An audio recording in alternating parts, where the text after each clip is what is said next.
Zathura, written and illustrated by Chris Van Allsburg. "Mom!" Danny Budwing yelled. "Mom!" Walter and Danny's mother stopped at her son's bedroom door. "Walter," she said, "get off your brother. Honestly, if you don't stop pulling on his nose like that, it'll end up looking like an elephant's trunk." "Oh, yeah," said Walter. "Then he'll need the ears to match." He let go of Danny's nose and grabbed his ears. "Enough!" Mrs. Budwing shouted. Danny started it. "Look at what he did," Walter yelled, picking up his walkie-talkie. The antenna was dangling by a wire. "See, he breaks everything." "I'm sure he didn't mean to," Mrs. Budwing said. "Was an accident," Danny mumbled. From downstairs, Mr. Budwing called to his wife. "We're going to be late." Mrs. Budwing gave his sons a kiss goodbye. "I set some dinner out in the kitchen. Dad and I shouldn't be too late." "Can't you take him with you?" Walter whined. After their parents left, Walter sat down in front of the television. "Can me and you go out and play catch together?" Danny asked. "It's you and I," said Walter, "not me and you."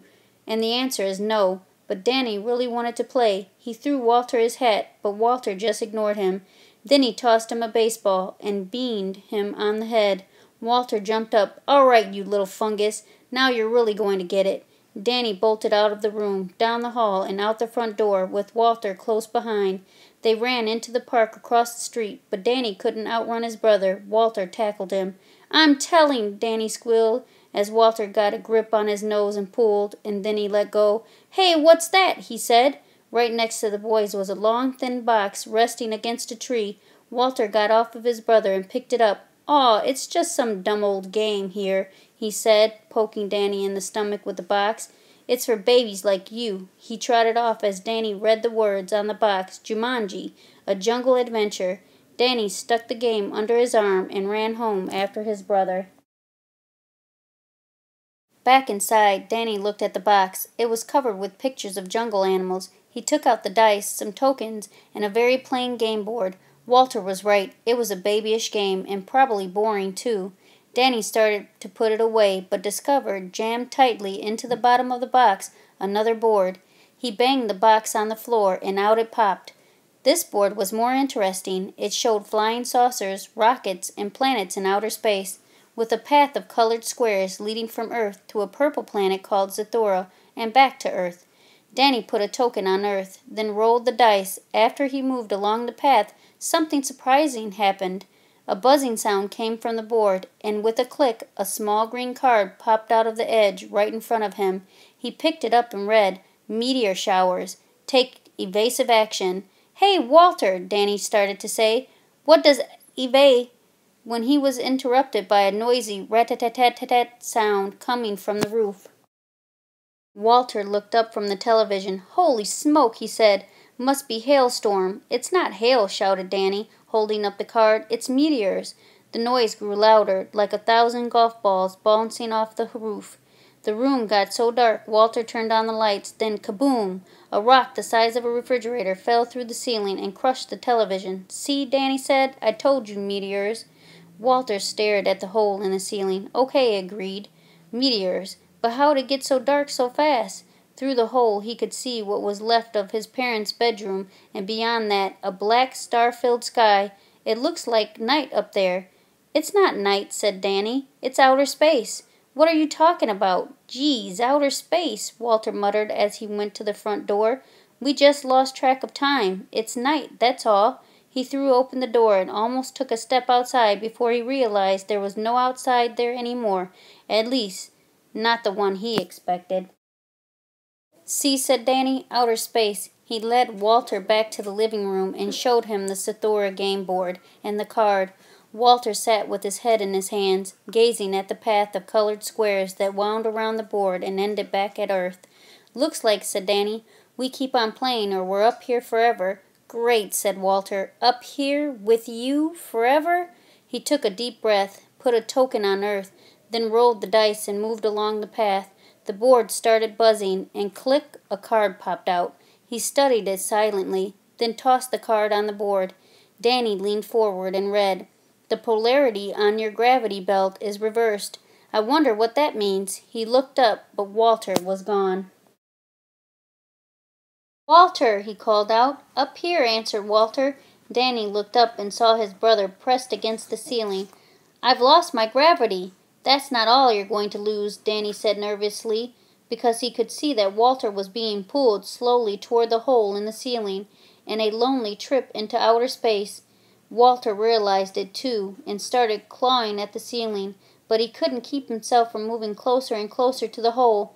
Danny looked around. Lying next to the meteor was the cord from the shattered television. He tossed it to Walter, who knotted it tightly to his belt. Danny grabbed the end of the cord and tied his brother to the sofa. Danny rolled the dice and moved his token along the path. Click! Out popped another card. "Your gyroscope is malfunctioning." Suddenly the house tilted. Everything in the room slid to one side, and Danny got buried under a mountain of furniture. He slowly dug himself out, clutching the game, only to find that Walter was floating back toward the hole in the ceiling. Danny tied him to the sofa again and handed up the dice. Walter rolled and got his gravity back, dropping to the floor with a thud. Danny moved his piece and handed him his card. "Your robot is defective," Walter read. From the hallway came the sound of rattling metal and a steady clank, clank, clank. The boys stared at the doorway as a shiny silver robot stepped into view. He was having trouble walking on the tilted floor. His head rotated back and forth and seemed to freeze on Walter. The robot's eyes lit up, and he spoke in an odd mechanical voice. "Emergency, emergency, alien life form must destroy." His claw-like metal hand snapped open and shut. "Uh-oh," Danny whispered. "I think he's talking about you." Fortunately, when the robot stepped forward, he missed the door, banged into the wall, and fell to the floor. He got up and did it again, and then again. "Better hurry up and roll," said Walter, "before he makes it in here." Danny rolled the dice and took his card. "You passed too close to Saurus 3. Gravity greatly increased." The room began to level out, but something strange was happening to Danny. Walter looked at him. "Holy smoke!" he said. Danny was getting shorter and wider, too. Soon he was about the shape and size of a large beach ball. "Walter," he said in a low voice, "I feel very heavy." "Destroy alien life forms," the robot repeated from the hall as he picked himself up again. This time he made it through the door and headed for Walter. Danny yelled to his brother, "Push me!" "What?" Walter said. "Push me!" Danny yelled again. "Just push me!" Walter bent down and gave his brother a shove. Danny rolled across the room and, like a giant bowling ball, knocked the robot over and flattened his legs. "Did I get 'em?" asked Danny, who couldn't see because he rolled up against a wall and was upside down. Walter pushed him back to the game board. "You sure did," he said, patting his brother's head. "You were terrific." Walter picked up the dice and rolled. He took his card, and his hand trembled as he read, "Zorgon pirate ship launches photon attack." Through the window the boys saw a spaceship. 2 points of light shot from the ship and headed directly for the Budwing house. The first one hit the chimney and sent the bricks falling into the fireplace. The second hit the upstairs bathroom. Walter began dripping down from the hole in the ceiling. Walter handed the dice to Danny, who had a hard time lifting his short, heavy arm. He rolled, and as Walter moved his token for him, he slowly returned to his normal shape. A card popped out. Danny read it silently. "This is bad," he said. "Zorgon pirate boards your vessel."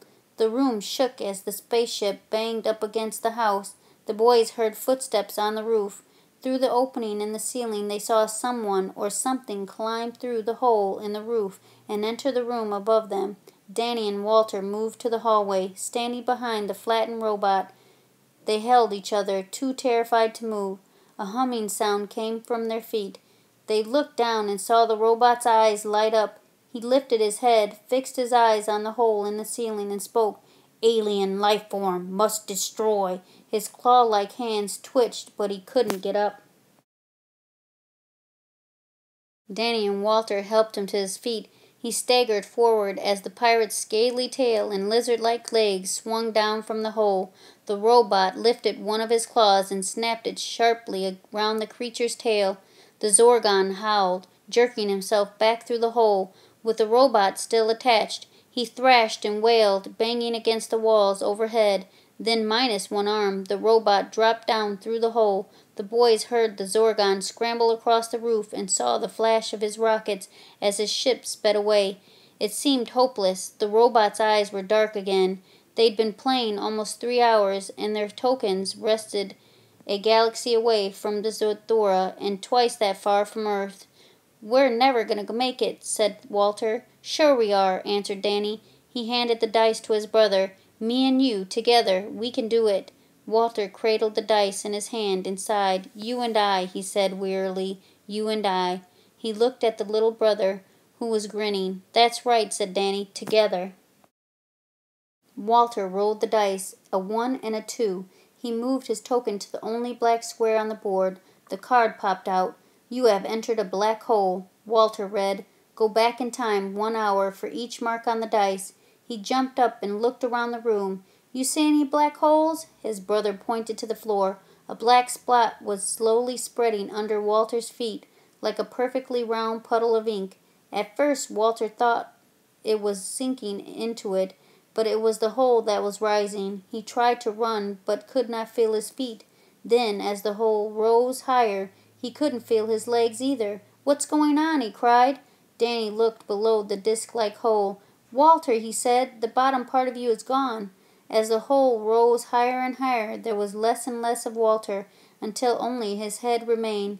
Danny tried to pull on the hole to save what was left of his brother, but his hands passed through the blackness as if it were made of smoke.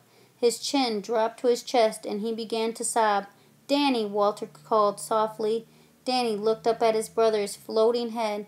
"Danny," he began, "I never told you this, but I—" And that was all that got said, because the hole kept rising past his mouth, his nose, and finally right over the top of his head.